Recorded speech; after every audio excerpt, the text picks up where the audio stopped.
What's up, brothers and sister brothers? So, Dustin and Nico here again with everyone's favorite instant reaction. We always say support cinema, and by God, this one tested my patience on or my commitment to supporting cinema. We got two movies that we're gonna give you our instant reactions to. The first one is Never Let Go, starring Halle Berry. The second one that we'll be talking about in a little bit is Azrael, starring Samara Weaving. So I'll get us kicked off here. Never Let Go.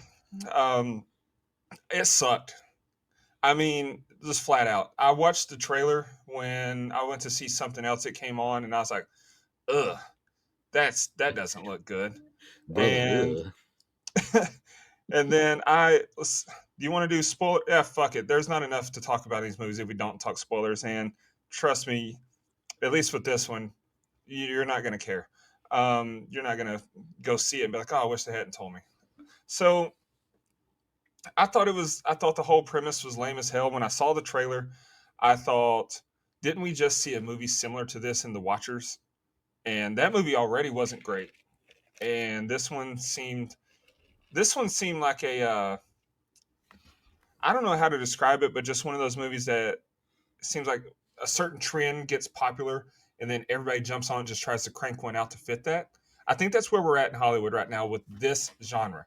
Being isolated in the woods, you got the Watchers, Azrael. Even I mean, it's a different premise, but is it really? So this one, I just point blank, I just didn't think it was good. There wasn't any tension.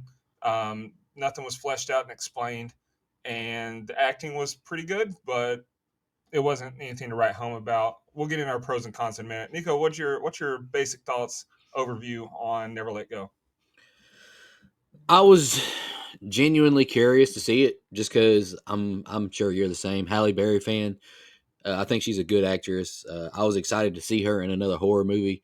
I haven't seen her in one since Gothica. I know we'll review that down the road. I'm sure one of me or you will pick it. I know we both talked about it, Yep. but I was excited to see her be in another horror movie. I thought the trailer looked decent. I figured it was worth one of my 3 AMC tickets a week. Because it's not like 5 new movies come out a week that I want to go see. So I thought it was worth going to see. But yeah, I was pretty underwhelmed as well. Nothing. It was just nothing special, and it Yeah. was kind of frustrating because it's like they don't really explain everything that's going on. I mean, you kind of get like an interpretation of like yourself, but I don't think it was fleshed out as well as it should have been. But I Yeah. I don't know how. I would probably watch this before The Watchers, honestly, but they are very similar in what they are. I think I would watch The Watchers before this one. And I didn't like The Watchers. We did an instant review on that. If you want to go back, don'tgoouthere.com, hear what we had to say about that movie. Let's go ahead and get into the pros and cons, of which there are not many pros.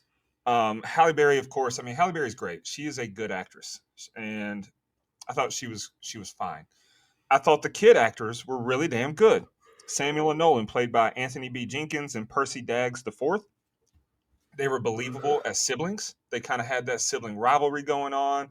I'm older than you, only by 9 minutes. Like they were, they were believable as brothers. And then you had the jealousy. She loves me. He thinks the one brother says she loves me more, so steps on his rope and ends up getting him fucked. Almost gets him killed.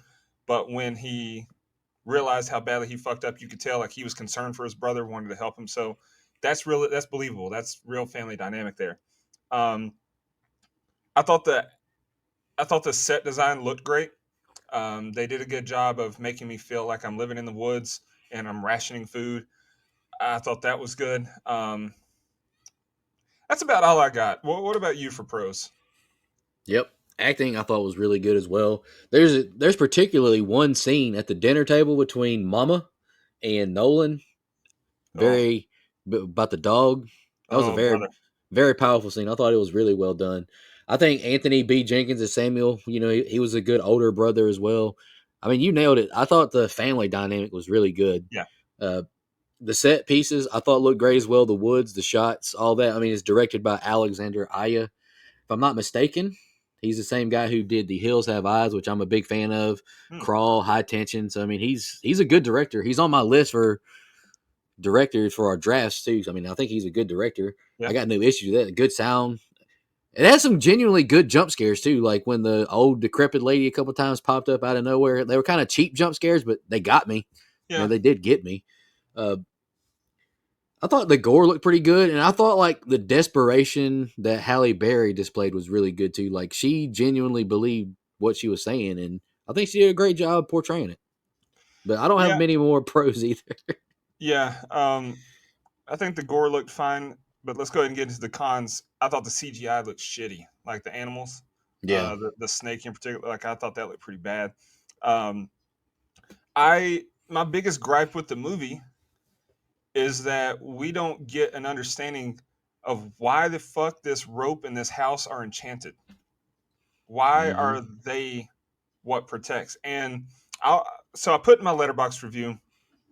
Give me a follow at dmfrank underscore. I said my expectations were low because the trailer looked bad, but the final product was even worse than I imagined. Half the movie is spent trying to convince us that Halle Berry was just schizophrenic, and the other half makes us wish she was. It's never explained why the house and rope are enchanted. The effects were awful. And then you mentioned the dog, brother. Let me tell you that if she had killed that dog, I was going to leave the movie because I get it. It's an emotional, like it's hard times, like Dusty Rhodes would say. You're running low on food, but there was no warming up to it. There was no letting the kid and us as the viewer adjust. It's like we're gonna have to eat the dog. Now I'm taking him outside. I'm gonna shoot that motherfucker right now. Ooh, brother, I got heated. So my last line in my letterbox review said the dog deserves so much better. Um, I wish it was explained more. Was the evil real? Clearly, I at the end I believe that it was because of the hiker and his little girl. And I thought the little girl, that's another thing that was pretty cool, like how they introduced that. They had us thinking this whole time, oh, the mama was just crazy. There's no evil. Then when she starts scaling the tree and she's got like 9 hands, so like, oh shit, okay, the evil was good. That was a good time to introduce that, which they showed us the hands going up the tree in the trailer. But honestly, I'd But forgotten about it because of how bad the movie was. my Um, question though about that, sorry to interrupt you, but no, go ahead. see, I was kind of wondering if that was just in the kid's mind too, though. Like I didn't know if that was real. And that may be because some mental illnesses are genetic, so maybe the kid, because the other kid didn't seem to suffer from any kind of affliction. Yeah, But one kid Samuel is like the mom. Like he's yeah, believes everything she says. He sees the things. He's 100% on board. Nolan is the tinfoil hat guy. Like she's fucking yeah, with us. Let's just run. So I kind of thought like maybe he was just seeing things, but and I don't know. and that may be the case. I thought the drama was pretty good when the one brother sets the house on fire. To quote Anthony Anderson and Harold and Kumar Go to White Castle, he said, "Let's burn this motherfucker down, Pookie," and that he did. Um, but once that happens and Halle Berry comes back, which by the way, another positive I'll say, I just thought of great drama when she kills herself to protect her kids. Hmm. Like, holy shit, didn't see that coming. I didn't, there was probably 20, 30 minutes left in the movie, maybe, and Halle Berry dies. I didn't see that coming. So that was a good Me twist. neither. But when she comes back and she's, trying to get the little boy at the end, the other son, I can't remember their names. I apologize. She's Nolan and trying, Samuel. I can't remember which one's which. She's trying to get Nolan. So when she's trying to get Nolan there, fuck everything about this movie at that point. Like when he tackles her into the little cellar there, what the fuck did she turn into? An alien? What Yeah. was that? Like that looked horrible, and it was hokey. It was corny. Doesn't and if that was real, which by the way, I think it was real because they showed the picture, the selfie that the little boy took with the camera, and I don't know if you caught it, but there was a yellow scaly hand on his shoulder, Yep. like what Hmm. Halle Berry turned into. So that's why I think it was the evil was real. Okay, what is it? The fuck is that about? And so it just didn't work for me, man. It just didn't work. And another thing, I think we got one F word when she said "open the fucking door" when she was locked in the greenhouse there. Why was this movie rated R? There's Yeah. not enough violence or gore, and there's only one F word, so nothing warrants this movie being above a PG-13. This is Because honestly, this would be a good movie for an intro to horror. Like, no problem with that. If you're a teenager and you can't handle much uh, horror elements in a movie, this is a perfect movie for you. Me as an adult going into an R-rated movie, I was terribly disappointed. What's your negatives? I mean, the only thing I could think of that would cause it to be rated R is what the hitchhiker getting. He was pretty bloody, but that wasn't enough to justify an R rating. I No, don't think. no. I had to double check when I left. I was like, did that really say rated? I couldn't believe it. I couldn't believe it was rated R. No, like I texted you, I was like, this movie kind of felt like we got the village at home Hmm. instead of going to McDonald's. Yeah, It really felt like the village in a lot of aspects. It kind of felt like they just took like, hey, M Night, you kind of hit it out the park with the village and with Signs with some aliens because the alien kind of looked like the aliens and Signs too. Let's just rip off a couple of M Night's movies and bring them back right. because no, my biggest qualm was because at the end of it, I was kind of like, so what the hell just happened? Was this evil real? Were they crazy? Because I mean, I kind of felt like Halle Berry was just crazy and had a bad experience because the hitchhiker showed up, then the daughter, like everything was real. They had food, like everything was still going on in the real world. Like it wasn't like a post-apocalyptic world trying to survive just them three attached to the house. Hmm. So it's like that, like we always say on the show, like a boring movie is one of the biggest sins, but and I know it's going to sound like really hypocritical of me and you because we see a lot of A24 movies and don't understand it 100%. But you have an interpretation. This is just confusing, Yeah, yeah. and That's a that's good way to put frustrating. that. That's a great way to put that. Um, This doesn't make you think like in no, a damn that was deep. This is just a what the fuck just happened. yeah. This is a never let them know your next move, but really there is no next move. You're just like, haha. So I don't know. And It's then they leave it open ended at the end for a sequel, which please please don't. God no, I'm not going. I'm not going to see this a sequel for this one. no.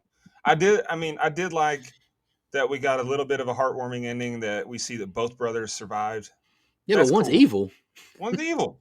Yeah, The fuck? So yeah. I mean, you're right. That leaves it open for the sequel where they're gonna get in a foster home, and then the little boy's gonna kill his whole foster family or something. Like, no, no, I'm good. Um, you got any other final thoughts on Never Let Go before we transition to Azrael? not really. I mean, I don't. It was good to see Halle Berry back, but I Yeah. told my friend at work. They said how was the new Halle Berry movie? I was like, she was good. The story was not good though. I mean, she did a fine job. Wasn't her fault. I'm glad she got her Oh, money, but yeah. And I just thought of another thing. And this is not exclusive to this movie. So I don't want to feel like this is me just dumping on this movie. This is across all movies. Um, have costume designers and I don't know whose call it is, makeup designers, like whoever, the effects crew, whoever does this, have they ever actually met someone that has tattoos?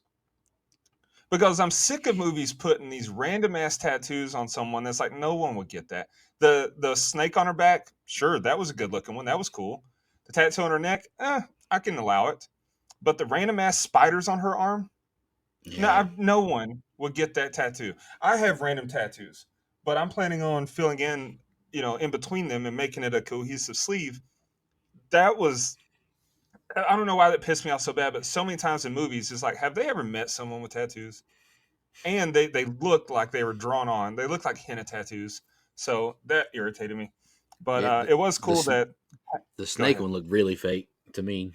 Like It did one look on her snake, back. or it did look fake. The design itself was fine, but the look of it, yeah, you're right. It looked like it was put on with an airbrush gun 10 Yeah, minutes before they went on at the set. boardwalk.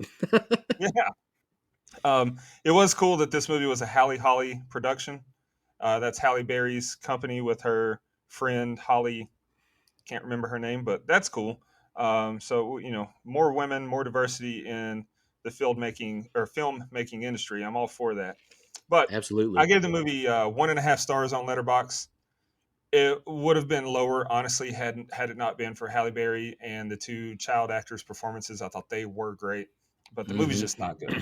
The movie's just not good. Yeah, I'd probably give it like we do out of 10 on the show. I'd probably be like a 4, 3.5, 4, just Yeah, because I did appreciate the acting and I thought the set designs were really good and the direction was good. So yeah, I'm not gonna just shit all over it. Yeah, but that's fair. I it will. wasn't Um, good. no, it was not good. Let's